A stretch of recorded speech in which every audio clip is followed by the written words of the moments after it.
ಕೇವಲ 6,50,000 ರೂಪಾಯಿಗೆ ಒಂದು ಟ್ರ್ಯಾಕ್ಟರ್ ಹಾಗೂ ಸಟ್ಟ ಮಾರಾಟಕ್ಕೆ ಬಂದೈತೆ ನೋಡ್ರಿ. ನಮಸ್ಕಾರ ಎಲ್ಲರಿಗೂ, ಮಲ್ಲುವತ್ನಿ ವಿಕೆ ಯೂಟ್ಯೂಬ್ ಹಾಗೂ ಇನ್ಸ್ಟಾಗ್ರಾಮ್ ಪೇಜ್ಗೆ ಸ್ವಾಗತ. ಇವತ್ತಿನ ಈ ಒಂದು ವಿಡಿಯೋದಲ್ಲಿ ಟ್ರ್ಯಾಕ್ಟರ್ ಜೊತೆಗೆ ಸಟ್ಟ ಆದರೆ ಮಾರಾಟಕ್ಕಿದೆ ಸ್ನೇಹಿತರೆ. ಇದರ ಬಗ್ಗೆ ಸಂಪೂರ್ಣವಾದ ಮಾಹಿತಿ ತಿಳಿದುಕೊಳ್ಳುವ ಮುಂಚೆ ಇನ್ನೂ ಯಾರನ್ನ ಯೂಟ್ಯೂಬ್ ಮತ್ತು ಇನ್ಸ್ಟಾಗ್ರಾಮ್ ಪೇಜ್ಗೆ ಫಾಲೋ ಹಾಗೂ ಸಬ್ಸ್ಕ್ರೈಬ್ ಆಗಿಲ್ಲ, ದಯವಿಟ್ಟು ಫಾಲೋ ಹಾಗೂ ಸಬ್ಸ್ಕ್ರೈಬ್ ಮಾಡಿಕೊಳ್ಳಿ. ನಿಮ್ಮ ಹತ್ತಿರ ಹಾಗೂ ನಿಮ್ಮ ಸ್ನೇಹಿತರ ಹತ್ತಿರ ಯಾವುದಾದರೂ ಸೆಕೆಂಡ್ ಹ್ಯಾಂಡ್ ವಾಹನಗಳು ಮಾರಾಟಕ್ಕಿದ್ದರೆ ಸ್ಕ್ರೀನ್ ಮೇಲೆ ಕಾಣುವ ನನ್ನ ನಂಬರ್ಗೆ ಫೋಟೋ ಮತ್ತು ಡೀಟೇಲ್ಸ್ ಅನ್ನು ಕಳಿಸಿ. ನಾನು ಯೂಟ್ಯೂಬ್ ಮತ್ತು ಇನ್ಸ್ಟಾಗ್ರಾಮ್ ಪೇಜ್ನಲ್ಲಿ ಅಪ್ಲೋಡ್ ಮಾಡಿಕೊಡುತ್ತೇನೆ. ಇನ್ನು ಈ ಅರ್ಜುನ್ ಅಲ್ಟ್ರಾ 605 ಟ್ರ್ಯಾಕ್ಟರ್ ಹಾಗೂ ಸಟ್ಟಾದ ಸಂಪೂರ್ಣವಾದ ಮಾಹಿತಿ ನೋಡೋದಾದ್ರೆ ಇದು 2011 ಮಾಡೆಲ್ ಆಗಿದೆ.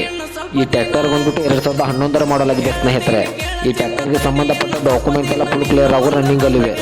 ಇನ್ನು ಈ ವಾಹನದ ಇಂಜಿನ್ ಆಗಿರ್ಬೋದು, ಗೇರ್ ಬಾಕ್ಸ್ ಆಗಿರ್ಬೋದು ಒಳ್ಳೆ ಗುಡ್ ಕಂಡೀಷನ್ ಅಲ್ಲಿದೆ. ಇನ್ನು ಈ ಸಟ್ಟ ಬಂದ್ಬಿಟ್ಟು ಹೊಸದಾಗಿದೆ ಸ್ನೇಹಿತರೆ. ಇನ್ನು ಈ ಸಟ್ಟ ಇರುವ ಲೊಕೇಶನ್ ನೋಡಿದ್ರೆ ಹುಕ್ಕೇರಿ ಲೊಕೇಶನ್ಗಾದ್ರೆ ಅರ್ಜುನ್ ಅಲ್ಟ್ರಾ 605 ಟ್ರ್ಯಾಕ್ಟರ್ ಹಾಗೂ ಒಂದು ರೋಟಾವೇಟರ್ ಹಾಗೂ ಒಂದು ರೆಂಟಿ ಹಾಗೂ ಒಂದು ನೇಗಿಲು ನೋಡೋದಕ್ಕೆ ಸಿಗುತ್ತದೆ. ಇನ್ನು ಇವುಗಳ ಇವಾಗಿನ ಮಾರಾಟದ ಬೆಲೆ ನೋಡೋದಾದ್ರೆ 6,50,000 ಅಂತ ಓನರ್ ಹೇಳ್ತಾ ಇದ್ದಾರೆ. ಇದೇನು ಫಿಕ್ಸ್ ರೇಟ್ ಅಲ್ಲ ಸ್ನೇಹಿತರೆ. ನನ್ನ ಇನ್ಸ್ಟಾಗ್ರಾಮ್ ಅಕೌಂಟನ್ನು ಫಾಲೋ ಮಾಡ್ಕೊಂಡಾದ್ರೆ ಇನ್ನೂ ಕಡಿಮೆ ಮಾಡಿ ಕೊಡುತ್ತಾರೆ. ಹೇಳ್ತೀನಿ ಕೇಳ ಚಿನ್ನ, ತಡಿ ಇನ್ನು ಸ್ವಲ್ಪ ದಿನ. ಹೇಳ್ತೀನಿ ಕೇಳ ಚಿನ್ನ, ತಡಿ ಇನ್ನು ಸ್ವಲ್ಪ ದಿನ. ನಿನ್ನ ಮುಂದೆ ಬಂದ ಗೆಳತಿ ಹಾಜರಕ್ಕೆನಾ.